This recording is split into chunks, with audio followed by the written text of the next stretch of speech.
Vietnam. Good morning and welcome. What? I'm Chris Stewart. I'll be your MC this morning. I just ask that you silence your phones.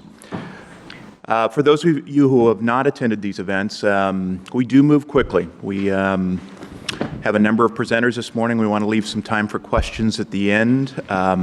You don't necessarily need to furiously scribble down notes. There'll be a PowerPoint here today, but it'll also be posted within the next day or two. Actually, the PowerPoint will be posted later today on the BBG website under the research series.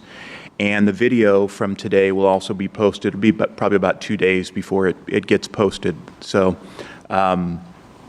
just wanted to let you know that.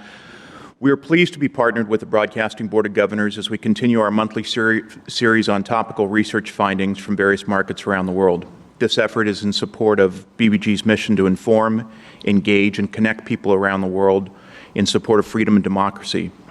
Today we're going to take a look at findings from Vietnam. One of the more interesting markets, one of the more challenging markets for Western broadcasters. I had the opportunity back in 1990 to go through a process with the U.S. Treasury Department because Vietnam was still under the embargo to actually apply for a license to conduct the very first survey in Vietnam since the end of the war, the Vietnam War. It took me about 2 years to get that license approved, and we launched the very first study back in 1992 of the Vietnamese, and it was focused on consumers at that point. We weren't touching political issues. But I've had the opportunity to spend a lot of time in Vietnam over the years, watch the changes, and it's a fascinating market because it'll fool you. There's times when you think it's open and it's there's welcoming views towards the West.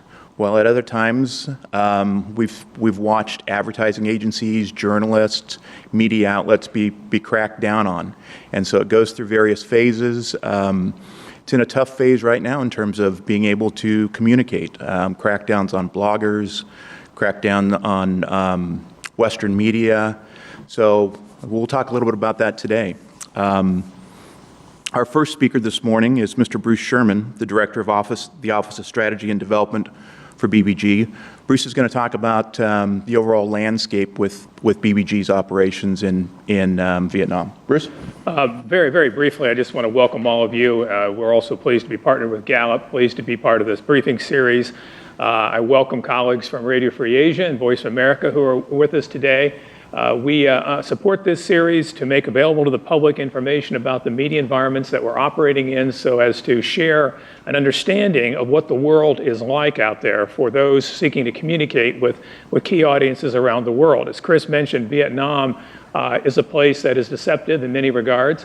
I too have had the chance of being in Vietnam. I've been there twice in the last year. It's a difficult market for us because of access to local distribution. At the same time, it's a rapidly growing, changing environment that we need to keep very close track of in order to understand what's happening, where the audiences are, where the markets are going, so that we can do our very best to communicate with our audiences there through programs at Radio Free Asia and Voice of America. This is an intriguing briefing today. We continue to combine both attitudinal work that Gallup brings to our awareness from the World Poll with our media research that we commissioned Gallup to undertake for us. And this harmonizing of opinion and media research, we believe, yields a richer, fuller picture of what's happening in a given country. So you're going to be seeing that today from Betsy and Rajesh in their presentations. So Chris, we'll turn it over to them. Thank you. Thank you, Bruce. Our next speaker this morning is Dr. Rajesh Srinivasan, who is a regional research director for Asia and the Middle East at Gallup. He also oversees the International Audience Research Program for BBG. Rajesh is going to be sharing with you some findings from our Gallup World Poll. This is an initiative that we began back in 2005. That we've committed to for the next 100 years. It's a core questionnaire that we ask about 165 countries around the world. And this morning, the father of our World Poll, Dr. Gail Muller, passed away. Gail was a longtime Gallup Tribe member. Was with us 40 plus years, helped develop Gallup Sciences worldwide, and really led the development of our Gallup World Poll. So, it's a touching moment for us this morning here at Gallup because of Gail's contribution in developing the World Poll. But I want to turn things over to my colleague, Dr. Rajesh Srinivasan, who will run you through some of the findings from Vietnam. Rajesh. Thanks, Chris. Gail actually hired me 22 years ago, so it does have a big impact on me personally as well. But I'm sure he'd be very delighted to see his legacy living on in all of these forums that we're presenting the World Poll data in. Good morning, everyone, and welcome to the research briefing. I'm going to quickly run you through some key and interesting findings from the World Poll. We are in the 10th year of conducting World Poll in Vietnam, actually across the globe. As Chris mentioned, this is one of the 160 countries we've been fortunate enough to conduct fieldwork in for the past 10 years. We typically cover adults 15 and older in each of these countries. Nationally representative, over 57 million adults in Vietnam was covered as part of the 2014 data collection effort. Like we typically have each year, there are some geographic exclusions where it's very difficult for us to go and conduct data collection. The typical sample size is about 1,000 in Vietnam each year. In 2012, we actually had 2 rounds of data collection, so that particular year we had about 2,000 data points. The data collection has been face-to-face and really using paper and pencil, old method, until 2014. Beginning in 2015 with the media survey, as you will hear from Betsy, we have actually switched to technology. So we're really hoping that it embraces new methods, new technology, and more importantly, good quality data being gathered. We had a response rate of 71%. Data was gathered for the 2014 data collection during early December, late November, early December. As I mentioned, there are clearly some challenges. I would say 3 key challenges would be obviously reaching some remote areas. Access is still sort of limited from far-flung places. Weather tends to be a bit of a problem. Fortunately, in 2014, we didn't have as much of an issue with respect to weather given the timing. There are certain geographies that are difficult to access because of very strict government control. So those were, again, part of the exclusions that I had mentioned previously. And then there are some areas in Central Highlands where language tends to be a bit of a problem. Despite all of these things, we are very fortunate that we've been able to gather data for the past 10 years. So now let's take a look at some of the key findings. One of the first questions that we ask on the World Poll is really asking people to evaluate how they see their life, both the present life and future life in 5 years from now. They use a scale called the Cantrell Self-Anchoring Scale, which is on a 0 to 10 scale, where 0 is the worst possible life and 10 is the best possible life. And what you see here is the trend line for average life rating, both present and future. So the light green line is the present life, and the dark green is the future life. So it's been humming along pretty steady in terms of an average of 5.3, 5.4 for present life, average life rating on the 0 to 10 scale. And on the future, 5 years from now, you can see clearly it's above, which shows that there is optimism, consistent optimism about the future. But most interesting is the spike that we see between 2013 and 2014. So there's a big 1-point increase. That's a very significant increase that we observe here. So obviously, it shows that there is some amount of optimism about future, and more importantly, some recent evidence that there is indeed something going on. Not surprisingly, for the first time post-economic crisis, actually growth is actually increased. Fourth quarter of 2014 saw the largest increase in GDP growth compared to pre-recession levels. We also thought it would be interesting to contrast this future with other economies, other countries, where there is a similar sort of setup, both political and economic setup, in terms of a controlled economy, authoritarian rule, or a single-party rule. And so for the purposes of comparisons here, we included China and Cambodia, where we have consistent data for the past 10 years. Again, if you look at the future trend, the Vietnamese are no different from the Chinese in terms of optimism about the future. But again, once again, if you look at 2014, we see actually those numbers going even higher than what the Chinese are thinking about. So clearly some interesting stuff. Cambodia, not the focus of this presentation, but you can see clearly that is also on an upward trend. And again, a big increase between 2013 and 2014.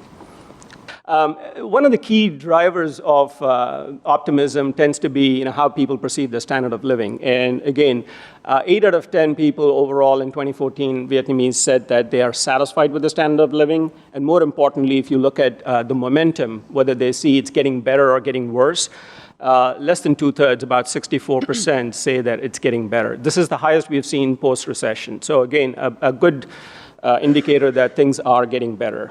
And perhaps not surprisingly, among the younger folks, 15 to 34, it's even higher at 73%, saying getting better. And how does this compare against the youth, particularly attitudes about youth compared to Chinese 15 to 34-year-olds? The Chinese youth have consistently been higher and more positive on the momentum around standard of living, but it's not that much different, especially if you look at the negative side. Both are about the same in terms of how the young people feel about their momentum in the standard of living. But all is not rosy. Poverty still is a big issue, particularly if you think in terms of people living on subsistence. We still have a fairly large proportion of people saying they don't have enough money to buy food in the past 12 months, about 28.5% overall.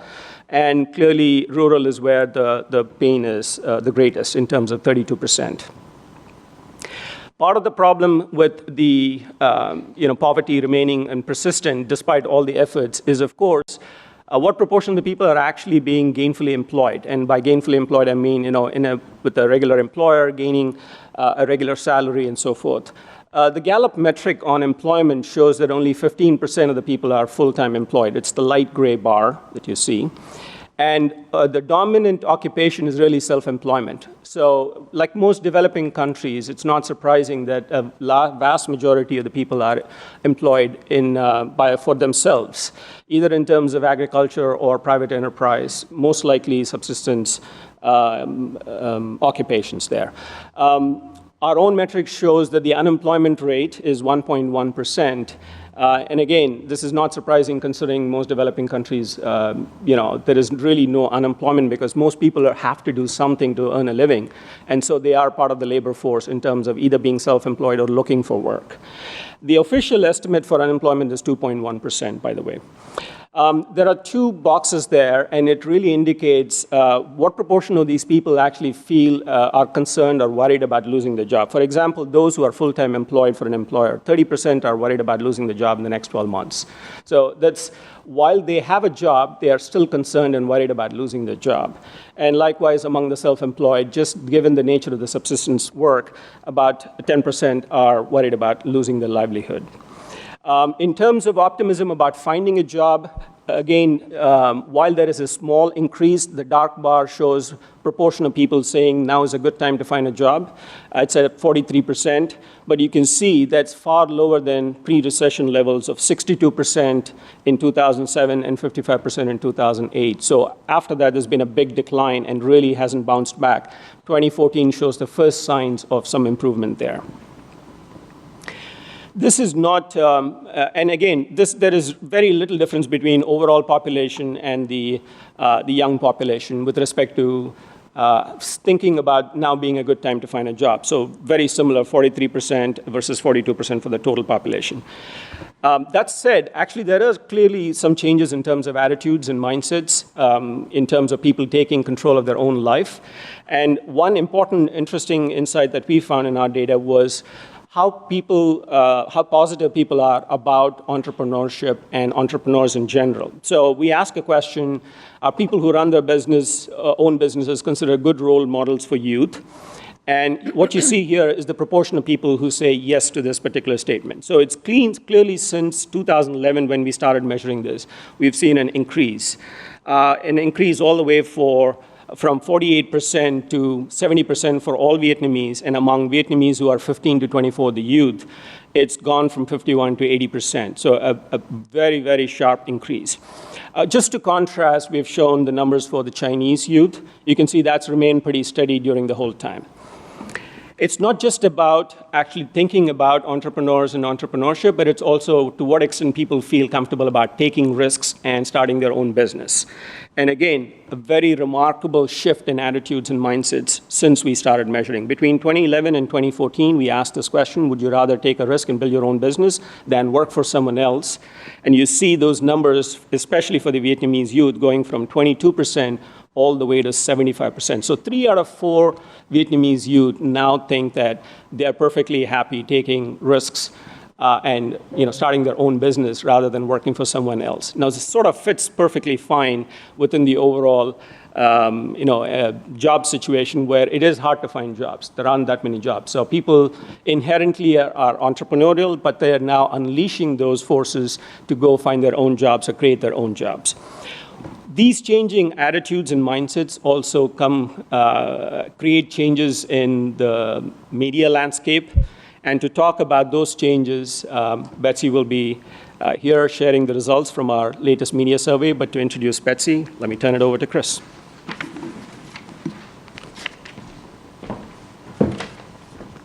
Thank you, Rajesh. Our next speaker this morning is Mrs.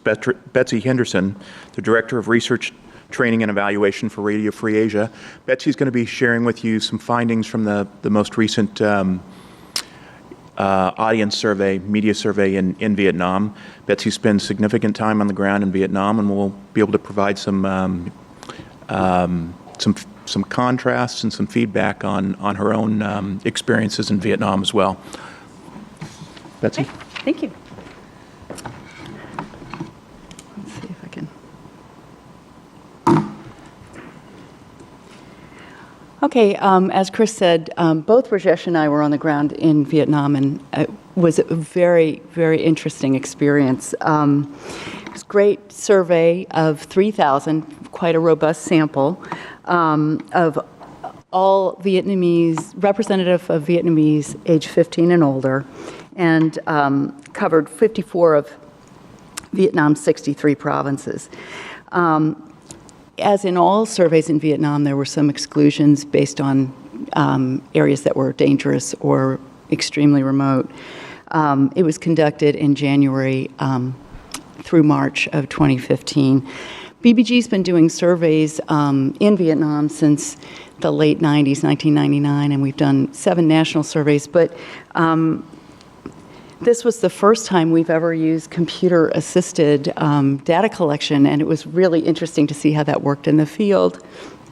Because the BBG questionnaire is an extremely complex questionnaire and takes a long time to administer, and actually we were very happy with how that worked. It allowed us to do some of the skips and some of the more complex things more in an automated way, which was helpful.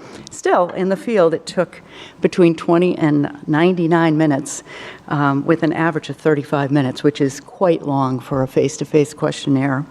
And even, for a telephone questionnaire, forget it, you couldn't do it.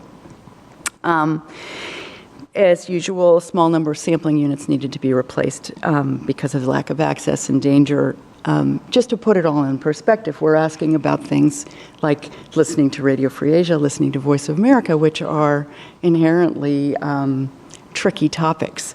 And as always, there are logistical challenges. These photos are ones that I took on my cell phone. You can see to the left, they're carrying along boxes of questionnaires, but also cakes to give to people who sat through the process.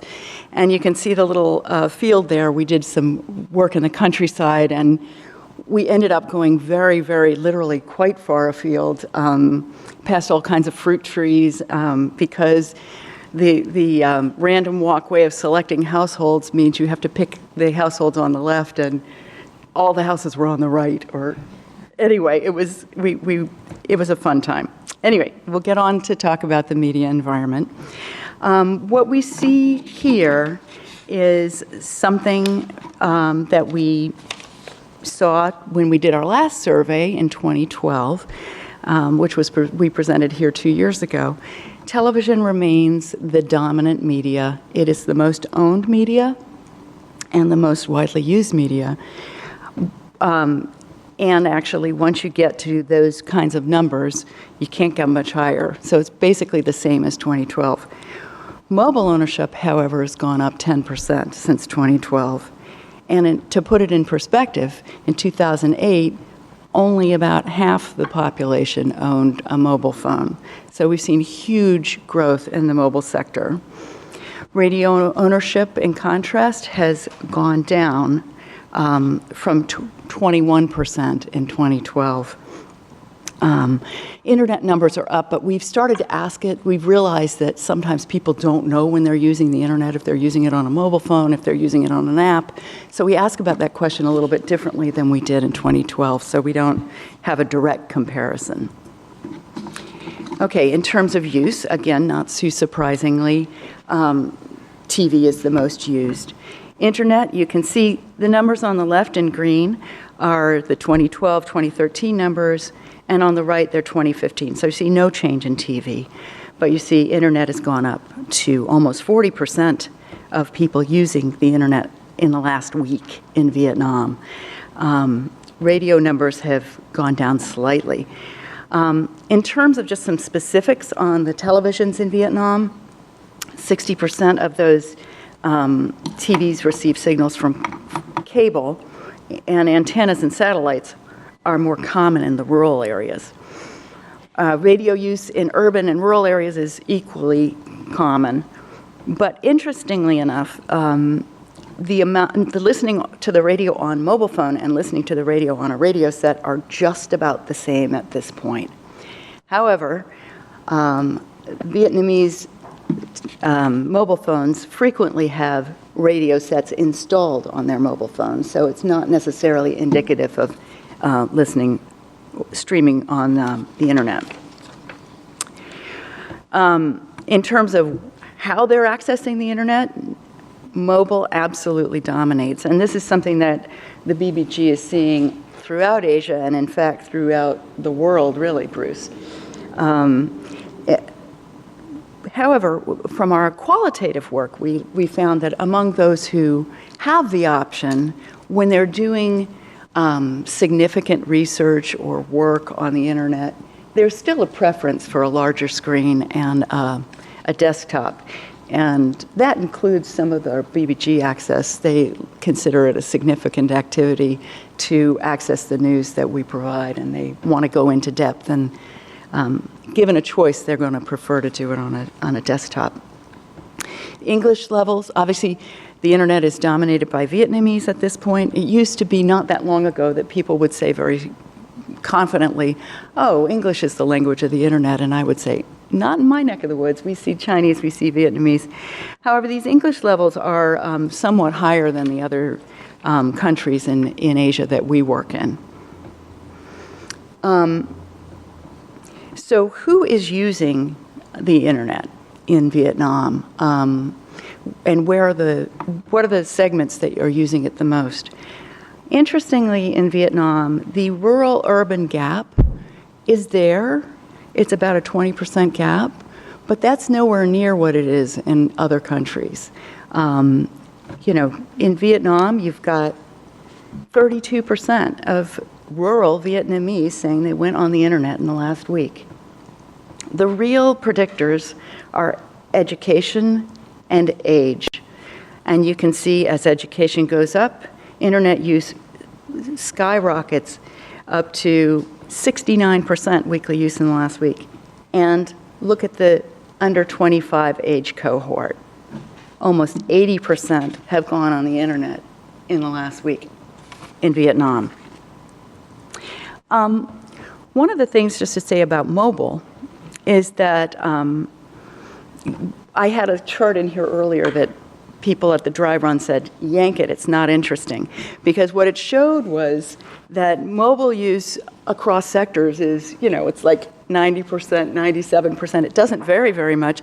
People everywhere are using mobile phones. But what you're seeing is a large market for second-hand mobile phones. A lot of the pictures you see that are from flashy Ho Chi Minh, you see the smartphones, you see everything slick. What we saw in the field was this.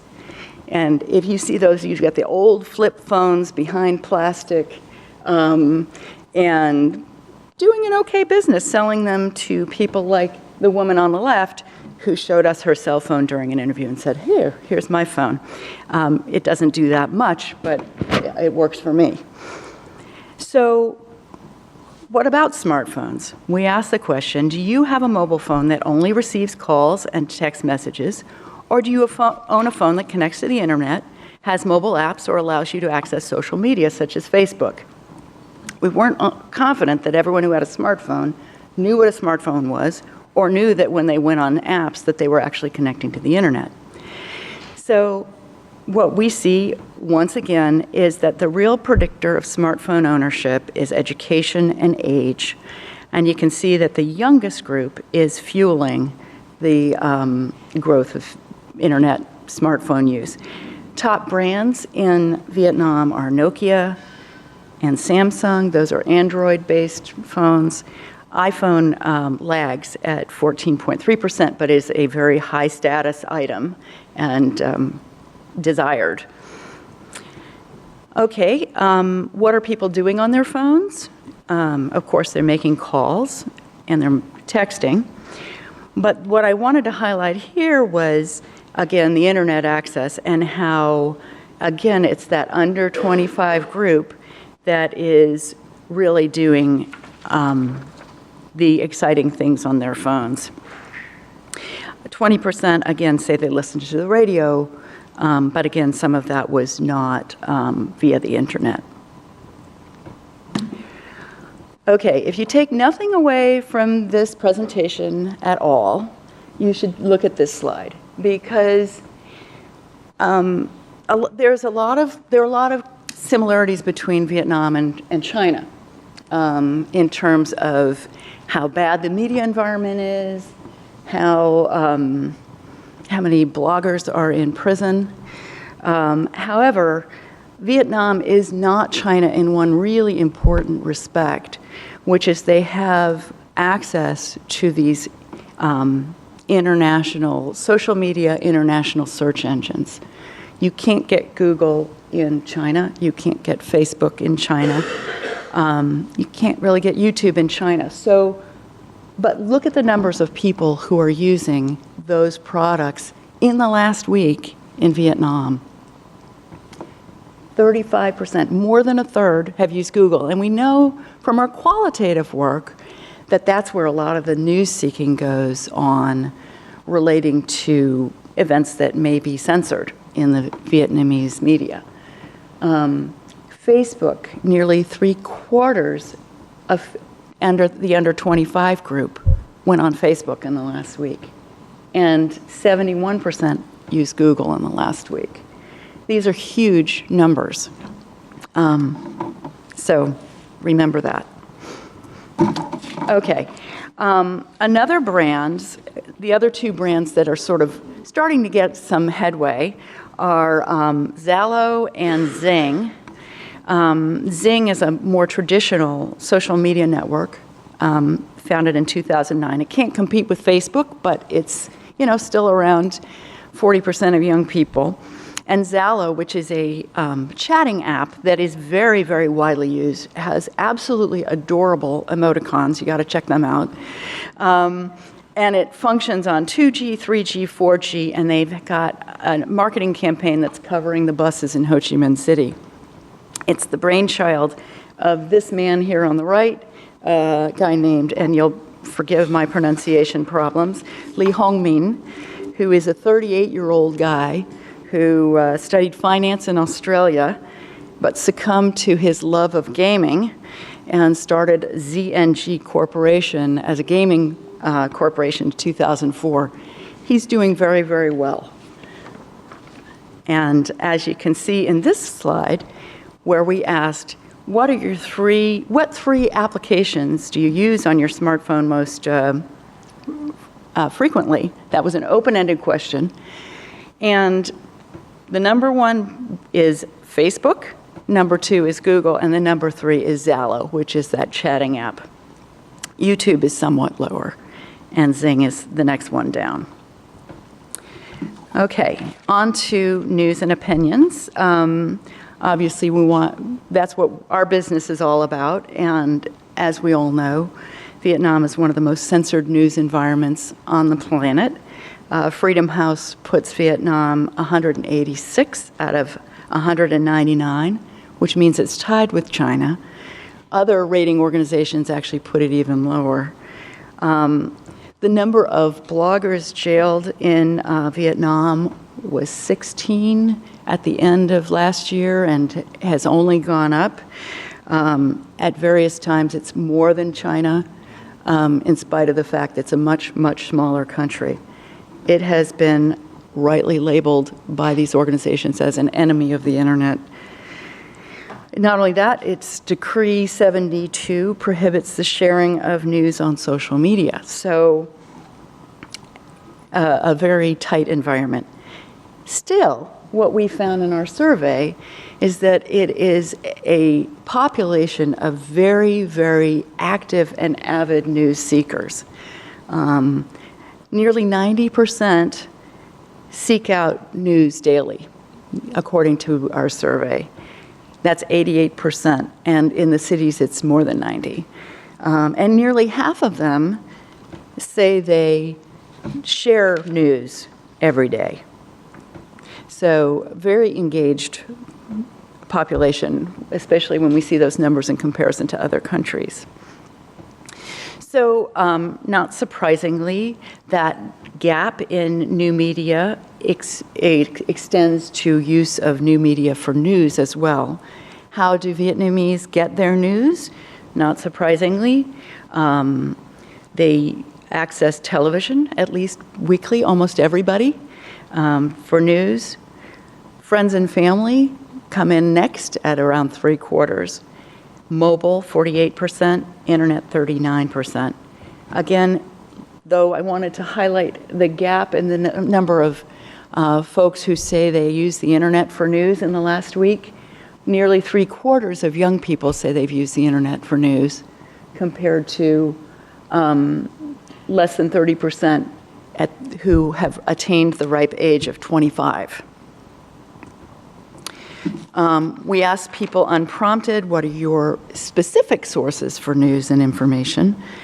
And the top 2 sources for everybody are television stations. 1, 2, 3, 4, you've got VTV, a provincial television, VTC, and Ho Chi Minh City Television are the top 4 overall. The top 3. Number 4 is 24 Geo, which in Vietnamese is known as Tin Tuc, and then Ho Chi Minh City Television Choice Center. However, when you look at young people, they have a much more diverse array of sources for their news, and the order jumps. 3 of the top 5 are online sources. So the top 2 are the big VTV and the provincial television. But then you go to Tin Tuc. Facebook is number 4 for the under 25 group. And Ken 14, another news aggregator, is next. So quite different than their elders on that respect. We asked them, so they use somewhat different sources for news and information. Do they assess the problems facing Vietnam differently because of that or because of their age? Well, we asked people, what are the top 3 problems facing Vietnam today? And across the board, no matter what the age group, the issues in the South China Sea, known as the East Sea in Vietnamese, top everybody's list as this is a problem facing Vietnam, and I think that probably we would have to agree with that. Moving along, crime and lack of safety. These are, by the way, the number 1 responses. Top of mind, we ask them, what's the top problem? They say whatever they want. There's another chart that I had that was on here that had the top 3 aggregated, and it was overwhelming amount of information, but fairly consistent with the number ones anyway. Environmental issues, environmental problems, number 3 for the overall group. Then poverty. Now, Rajesh highlighted that a pretty significant chunk of Vietnamese say in the last 12 months, they haven't been able to afford food at some point. That's a pretty significant portion. However, when we compare this with what we've seen in Laos and Myanmar and Cambodia, that doesn't rise quite as high as in those countries. Unemployment, corruption, education, and increasing food prices are concerns to Vietnamese.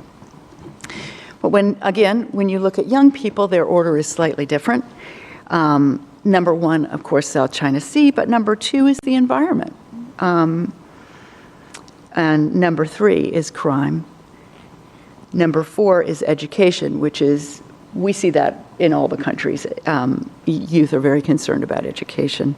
And unemployment is their number 5. So delving a little more deeply with some opinion questions on some of the issues that concern Vietnamese the most, we ask people's opinion on a couple of questions. And we ask, what's your level of agreement with each statement? Do you strongly agree? Do you somewhat agree? Do you somewhat disagree? Or do you strongly disagree? So I like to look at the extremes. I like to look at the people who definitively say they strongly agree with a statement. So the first statement, Western countries should help resolve territorial disputes in the South China Sea. You can see that actually the under 25s and the older 25s feel pretty much the same about that. Roughly 60% of them strongly agree with that statement. And overall, the level of agreement is nearly 80%. It's 78%. They have a less strong agreement with the statement, China's economic rise is not good for other Asian countries. Overall, a slight majority agree with that statement, somewhat and strongly agree, but less strong agreement on that one. Interestingly, we asked the question, slowing growth to protect the environment is good.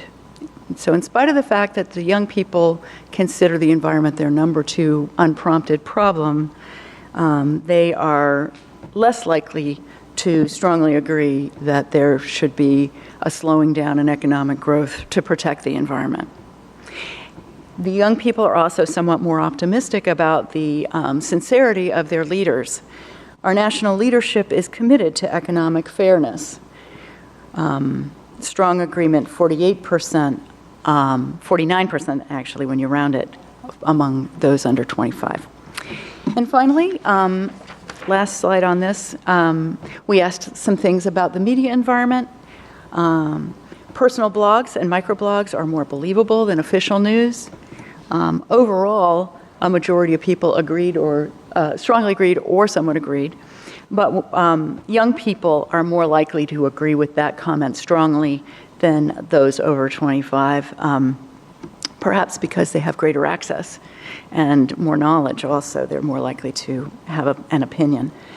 They also agree that overseas media cannot truthfully provide information on our country's affairs, although there's less strong agreement among young people. They seem to be more open to outside opinions. Finally, we asked, our media should try to present Vietnam and Vietnamese in a positive way. There was overwhelming agreement with that statement, with strong agreement around 3/4 among all age groups. So in conclusion, Vietnam has a highly engaged, optimistic, and entrepreneurial population with a very rapidly changing media environment. The digital media is really taking off. Television remains the most used media and the top source of news, especially from official television sources. Of course, Vietnam severely restricts its news media, and the Vietnamese want that media to present their country and its people in a positive way. That said, overall, Vietnamese adults tend to say they trust blogs more than official news, though serious blogging, as we all know, is an extremely risky business in Vietnam. Young people are pushing digital media forward, not just by what they own, but by what they do, and they seek news as well as just playing games. And mobile is their dominant platform. So my highlighted slide, Google, Facebook, YouTube are very, very widely used and a great way to reach people. And finally, across demographic segments, this issue of the South China Sea is a great concern to Vietnamese, and there is a high level of support for some sort of Western role in helping resolve that issue. Thank you.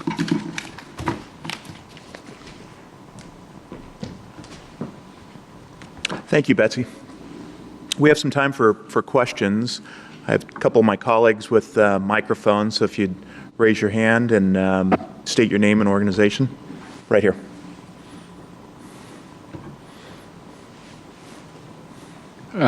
Hello, I'm Trung Nguyen from VOA Vietnamese Service. Thank you so much for an interesting survey. And regarding the 92% of people strongly or somewhat agree that Vietnamese media, 68.6% say they don't believe overseas media can truthfully cover Vietnamese affairs.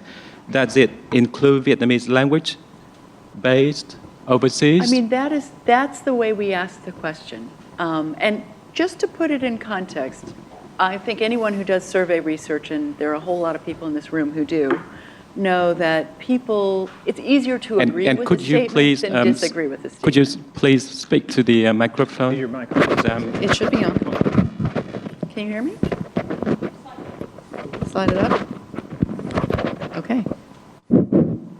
Yeah, anyway, that's a high level of agreement. And we didn't ask specifically about Vietnamese language overseas media, although we did, as you know, we do ask questions more specifically about VOA and RFA. But I think it just points to a level of skepticism that, makes it incumbent on us to do the best possible job in supporting what we report on and providing evidence for the information that we provide people. And as I was saying, I'm not sure if people heard when the mic was off, people who do survey research will tell you that it's always easier to agree with a statement than to disagree. So there tends to be a little bit higher level of agreement than maybe you might get if you asked it in a different way. That said, when you look at strong agreement, I think you have a number that's fairly reliable. Okay, another one, very quick. About the people say that they tend to look to personal blogs and micro blogs, and they say that they are more believable than official news. Did they say that why they did not trust the state-owned media, or in other words, what are the questions used in the survey regarding this aspect? Well, actually, the one question we had in the survey related to that is we asked about the level of trust in media. Now, so we did ask about the level of trust in VTV and the large media outlets, and the response was overwhelmingly positive in terms of level of trust of those media. In an environment where there's political correctness like there is in Vietnam, I'm always a little bit skeptical of some of those numbers, but what indicators we do have suggests there's a high level of trust in the official media. Thank you. Lynn, right here.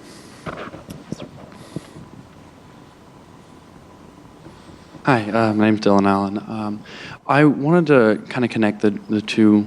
Pardon? I wanted to connect the two studies on more the sentiment and the culture, and those on with the media.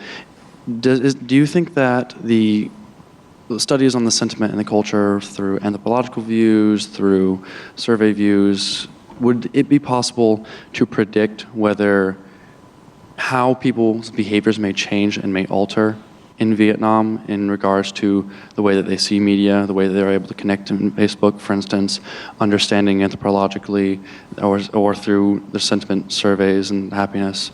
Would they be able to decide whether it be more peaceful resolutions, would they build communities, would they build more protests, would there be more potential for violence and discontent with government and just their communities? How can surveys like these predict future behaviors? I'll take that one. Okay, go ahead.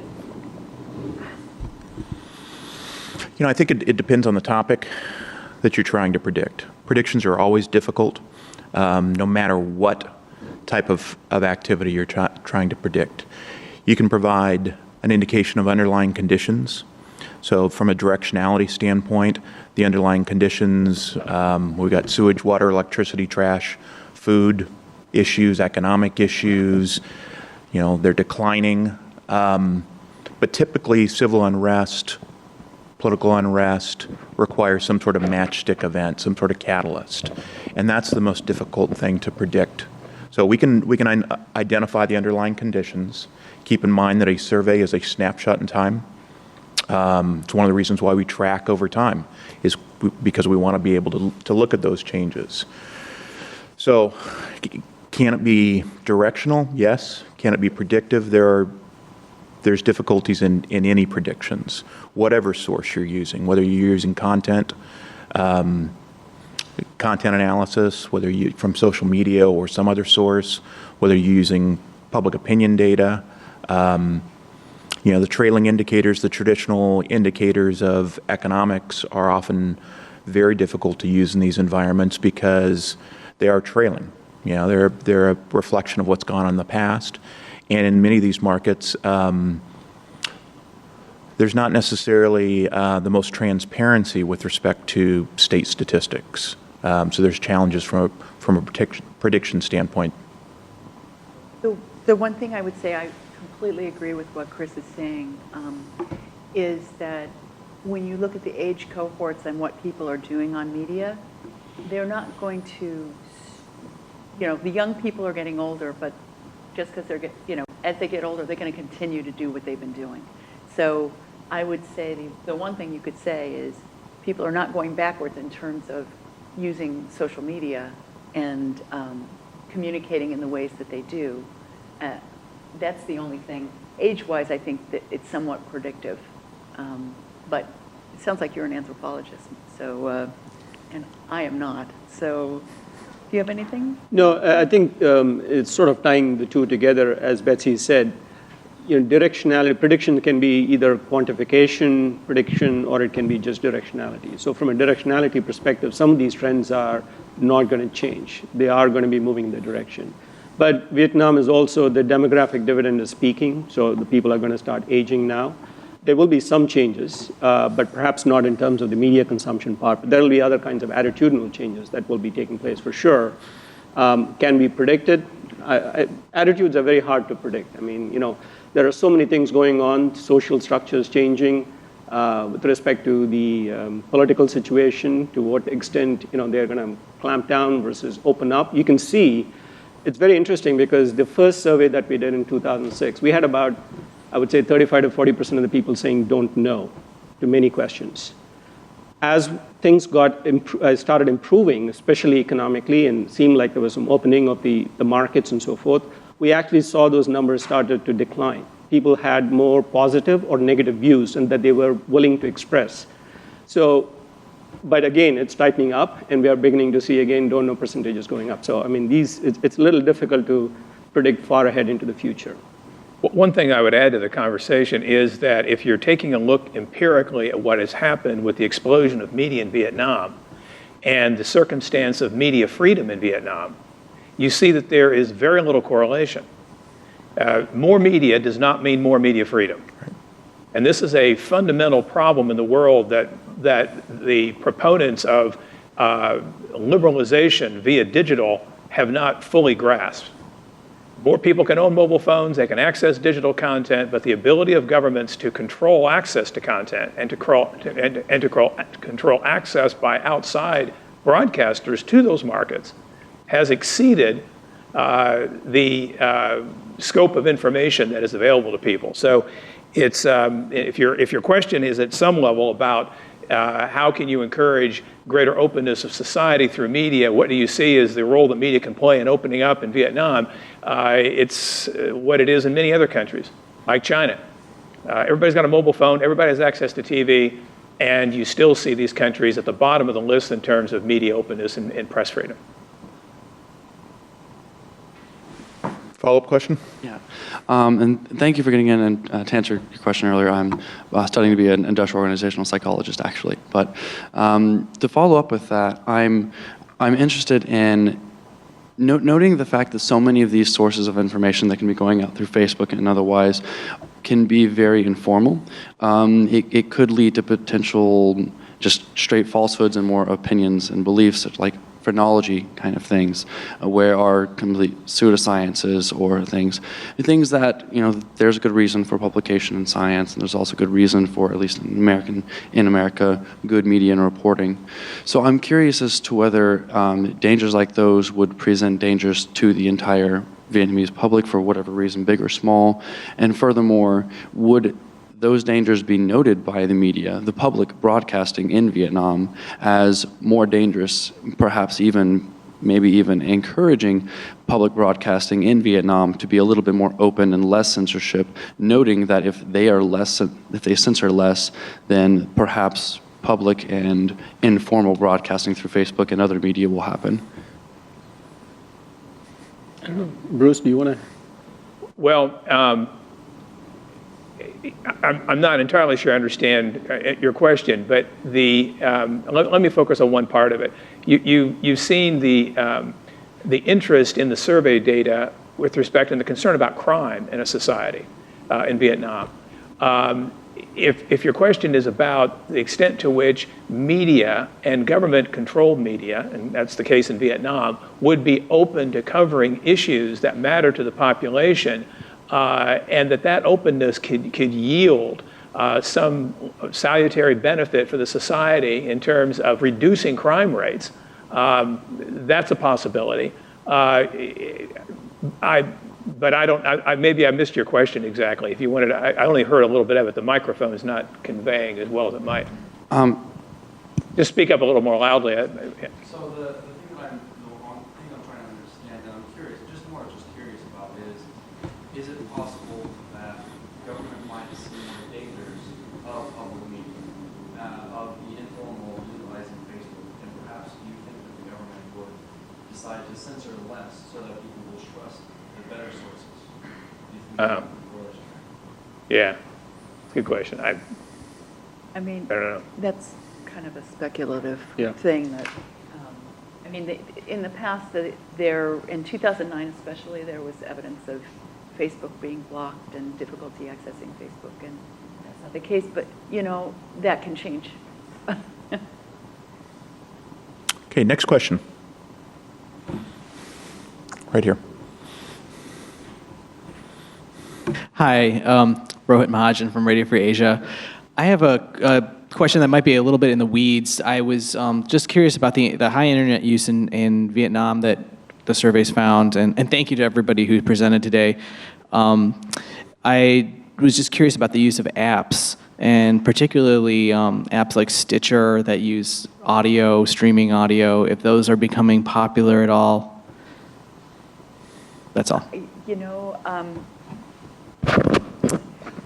I think the short answer is not popular enough to rise to the top 3 apps that we ask about. The only question we have on apps is, what are your most used apps? And at this point, none of those rise to that level. But if there's, as we use more and more of those functions, we might consider asking more specifically about them. Okay, next question. Rosie, right there. Just a quick comment before my question. I don't know if this is going to help answer your question, but the government is most definitely becoming aware that they need to participate on social media. So the Prime Minister said in January that ministers and government officials need to get out there and participate in social media, because otherwise, true information is not going to be heard. You can take that as you will, but they certainly know that the official voice is going to be lost in the mist if they're not participating in social media, although they've only really just started to do that. Only one minister has an official sort of Facebook page or a sort of a social media strategy. That doesn't exist yet for most government offices. My question was on the number of youth that respond that Facebook is the source of information for them. Yeah, number 4, I think. Yeah. Of course, Facebook is not a news site, so it just means they're getting their news or information off Facebook, but there's an underlying source, and I wonder if you tried to inquire what those underlying sources are. And if you didn't, I would suggest you're going to have to in the future, because if VOA or RFA are the underlying source, that's obviously very different than if, Nhan Zan or whatever, VietnamNet or one of the domestic sources are. And I wonder, it's also, I guess, a question of whether youth that young, 15, teenagers, understand the difference of the source underlying the news that they get on Facebook. Not all youth may have a good sense of that, although I'm sure some do. But I just wonder if that's going to be something you will be adding to future surveys, or if indeed you did try to inquire this year. That's the kind of information that we've tried to look at in more qualitative work, because, we kind of triangulate a little bit from this. We ask top news sources, and Facebook is one of them, but we also see the other things they're getting information from. And by the way, thank you very much for the extra explanation on the Facebook.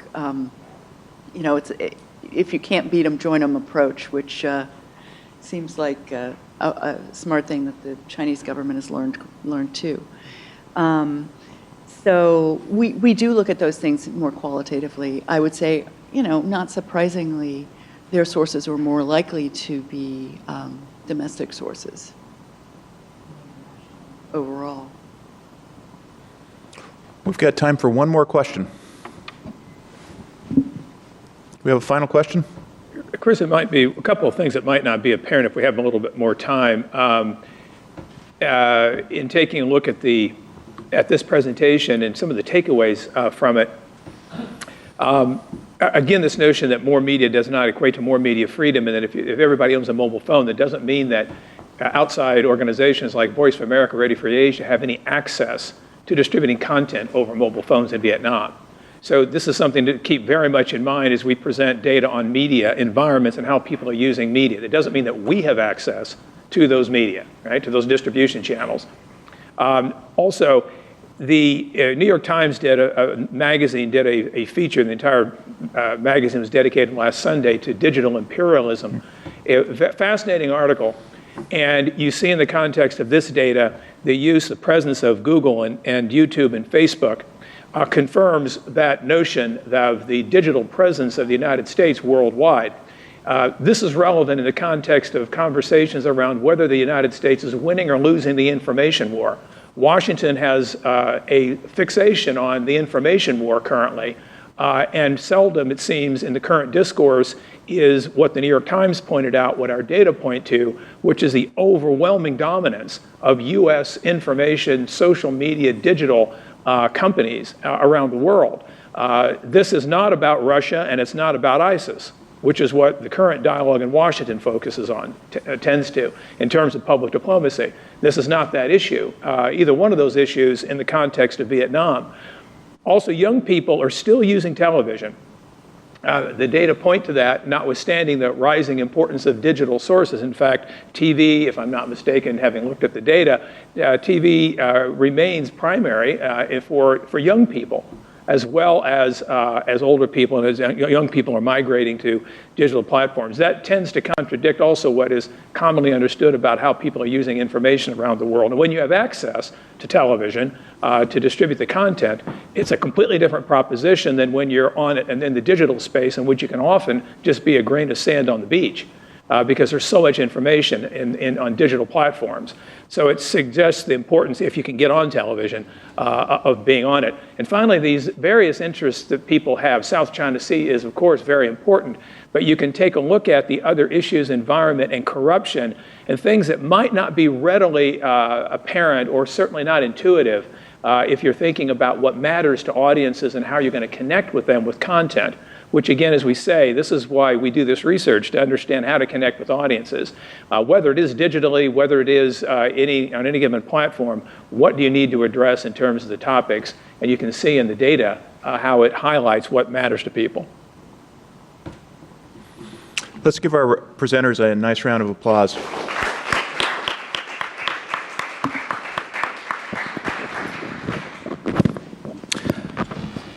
One final remark. Tish King, who is from the Broadcasting Board of Governors, she's helped organize this series over the course of the last 2+ years. Tomorrow is Tish's last day at BBG. She's moving on to the Corporation for Public Broadcasting.